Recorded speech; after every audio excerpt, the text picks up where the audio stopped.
कि परमात्मा की प्राप्ति होती है, निर्मल ज्ञान से ही। और आगे कहते हैं, आज्ञा गुरु की चित्त धर, कहे रविदास बखान।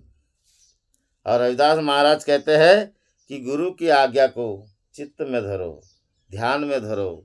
गुरु का ज्ञान निर्मल है, उसके ज्ञान में चलने की जो राह बताए उसको ध्यान में धरते हुए रविदास महाराज इसका बखान करते हैं कि गुरु की मूरत मन में धरो और गुरु का वश में ध्यान धरो। महाराज, आपका ध्यान सदगुरु से लग जाए, आप सदगुरु के हो जाओगे, गुरु का आपके हो जाएंगे।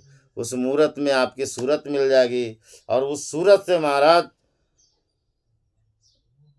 आप एकाकार हो जाओगे। एकाकार होने के बाद आप उस मूरत के हो जाओगे और वो आपके हो जाएंगे।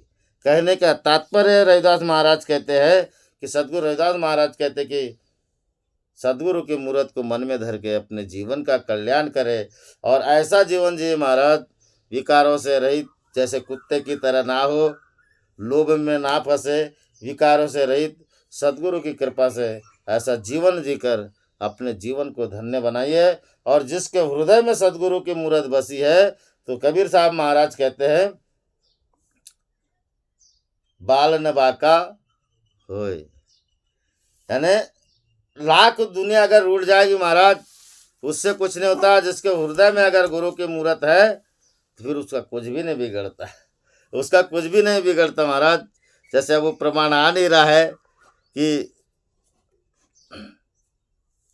कबीर साहब महाराज ने जो बोल दिए, तो गुरु की मूरत जिसके हृदय में है महाराज, जिसके अंदर में गुरु की मूरत बसी है, वो इस जगत से भवपार हो जाएगा।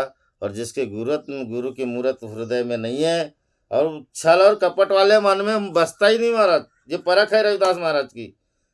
तो ऐसे मूरत को बसाकर अपने जीवन का कल्याण करे और रविदास महाराज की मान बढ़ाई करे। महाराज, रविदास महाराज का मिशन आगे बढ़ाइए और रविदास महाराज की जय जयकार कीजिए।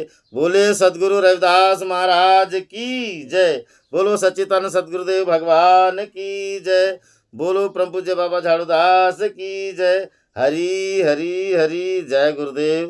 धन गुरुदेव महाराज। बोलने में जो भी गलती हुई क्षमा करोगे। जय गुरुदेव।